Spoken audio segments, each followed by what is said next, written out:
आज का मैसेज उन लोगों के लिए है जो बाहर से काफी स्ट्रोंग हैं लेकिन अंदर से काफी ओवर थिंकिंग करते हैं, इसीलिए वो डिस्टरबेंस कहीं ना कहीं अपने अंदर फील करते हैं। चलिए देखते हैं कि डिवाइन का मैसेज आपके लिए क्या है। आप इस तरह की परेशानी से किस तरह से निकलेंगे और क्या कारण है कि आप इस परेशानी के अंदर हैं। तो आपकी करंट सिचुएशन देख लेते हैं। आप इस सिचुएशन में कैसे पहुंचे ये भी देखेंगे। हम यहाँ पर ये भी जानेंगे कि वास्तविकता में कारण क्या था, रूट कॉज क्या है, और आपने अपनी इस ओवर थिंकिंग को कैसे टैकल करना है। अगर उसे टैकल करते हैं तो क्या आपका फाइनल आउटकम निकलने वाला है। इसके लिए जो हमने स्प्रेड लगाया है ओशो जैन टैरो कार्ड से लगाया है। तो इसमें पहला कार्ड हमारे पास आ जाता है मैच्योरिटी।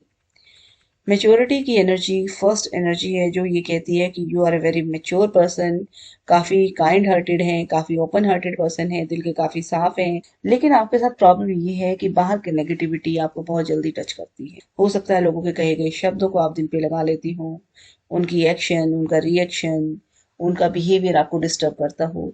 लोग कहकर चले जाते हैं लेकिन आप उन बातों को दिल पे लगा लेते हैं। आप स्ट्रोंग हैं लेकिन इनसेंसिटिव बिल्कुल भी नहीं है, और इसीलिए ये चीजें आपको ज्यादा प्रभाव डालती हैं आपके ऊपर। सेकंड कार्ड आता है सक्सेस कार्ड।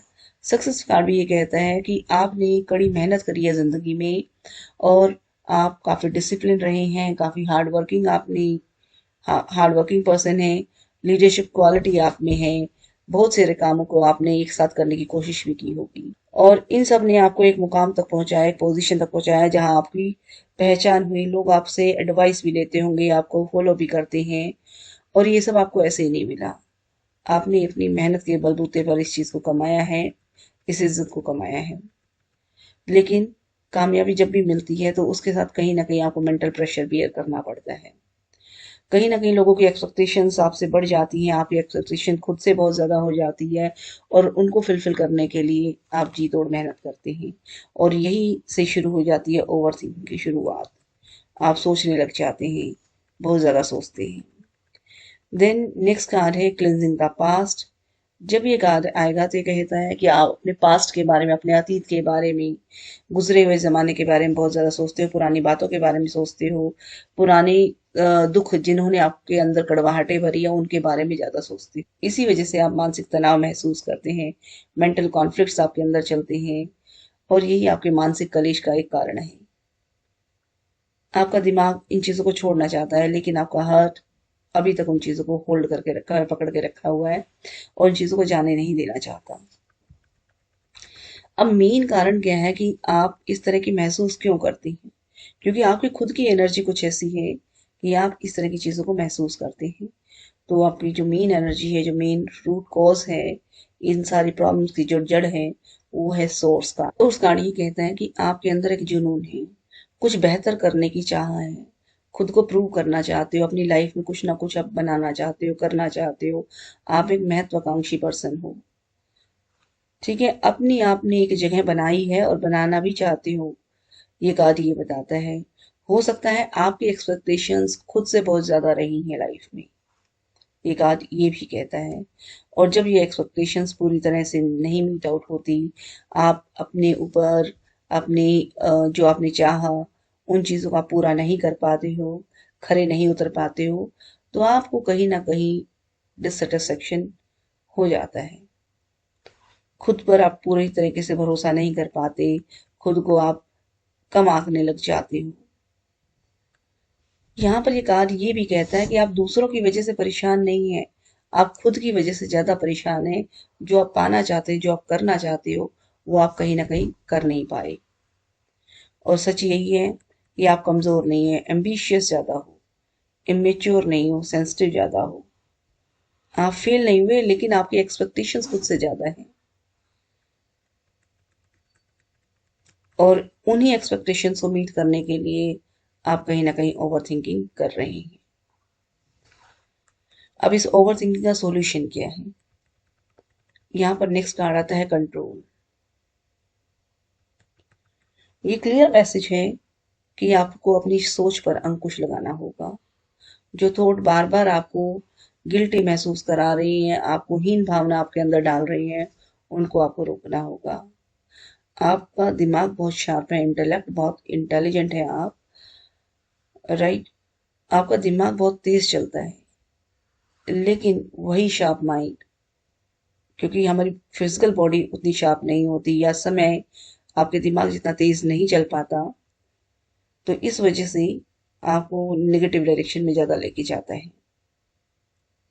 लेकिन वही शार्प माइंड अगर नेगेटिव डायरेक्शन में चला जाए तो वहीं से आपको स्ट्रेस मिलना शुरू हो जाएगा। आपको अपने विचारों को स्ट्रेस नहीं करना है, उनको एक डायरेक्शन देनी है। अपनी सोच को प्रैक्टिकल चीज़ों के लिए इस्तेमाल करना है। अपनी ग्रोथ में लगाओ अपनी एनर्जी को, रादर देन कि आप नेगेटिव चीज़ों में लगा रहे हो। अपनी लाइफस्टाइल को बेहतर आप कैसे बनाएंगी यह आपने सोचना है। नेक्स्ट कार्ड है स्ट्रेस। स्ट्रेस कार्ड ये कहता है, ये एनर्जी दिखा रही है कि कहीं आपके ऊपर काफी ज्यादा वर्कलोड है, या बहुत ज्यादा सोच रहे हो, या बहुत सारी चीजों को एक साथ करने की कोशिश कर रहे हैं। ये कार्ड ये भी बताता है कि आप जो करना चाहते हो वो आप कर नहीं पा रहे हो। आपके पास हो सकता है काम ज्यादा हो, काम की जिम्मेदारियां ज्यादा हो, परिवार की जिम्मेदारियां ज्यादा हो। आप शुरुआत तो करते हैं किसी भी काम को करने के लिए और इनिशिएट भी करते हैं, लेकिन आप उसमें खुद ही उलझ जाते हैं, अकेले करने की कोशिश करते हैं। इट्स बेटर कि आप उस काम को डेलीगेट कर दें। आपको या तो काम दूसरे देते, आप कहीं काम करते हो, या घर गृहस्थी का भी आपका काम हो सकता है, तो आपको काम ज़्यादा दिया जाता है, या आपको लगता है कि कोई और उतना परफेक्टली उस काम को नहीं कर सकता, इसलिए मैं खुद ही इस काम को कर देता हूँ। तो ये भी एक रीज़न हो सकता है, क्योंकि आप मल्टीपल काम जब एक साथ लेके चलती हो तो उससे टाइम मैनेजमेंट करना भी प्रॉब्लम हो जाता है, और बहुत सारे काम एक साथ करने की कोशिश करेंगे तो कोई भी काम आपका ढंग से नहीं हो पाता। जितना आप सोचते हो, उतना आप कोशिश कर रहे हो, उतना आप नहीं कर पाती हो, या ये कहीं कि आप उसी में कहीं ना कहीं उलझ जाते हो। फाइनल आउटकम ये कहता है दैट इज चेंज। इस कार्ड ने बहुत ही ज़्यादा सिंपल मैसेज दिया है, लेकिन बहुत इंपॉर्टेंट मैसेज है। ये कहता है लाइफ में कुछ भी फिक्स नहीं होता, हर मोमेंट चेंज हो रही है, हर फेज चेंज होता है, लोग चेंज होते हैं, लोग का रोल चेंज हो जाता है, इसलिए भी आपको टाइम के साथ चेंज होना होगा। जितना आप खुद को रोकेंगे उतना ही प्रेशर आप महसूस करेंगे, जितना आप एक्सेप्ट करोगे उतनी ही आपको शांति मिलेगी। सब कुछ ऑटोमेटिकली सेटल हो जाता है। अगर मैं इस रीडिंग के कंक्लूजन पे आऊं तो ये रीडिंग कह रही है कि आप कमजोर नहीं है, आप टूटने वाले इंसान नहीं हैं, लेकिन आपको कहीं ना कहीं अपने लोड को, अपने सोचने के पैटर्न को, साथ सब ठीक हो जाएगा। इसलिए समय को समय दीजिए। आई होप आपको ये वीडियो पसंद आई होगी। अगर ये रीडिंग आपसे रेजोनेट होती है तो इसमें रेजोनेट ज़रूर लिखिए। इसी के साथ विदा चाहूंगी इस वीडियो से। मिलती हूँ आपसे नेक्स्ट वीडियो में एक नई टॉपिक के साथ। धन्यवाद।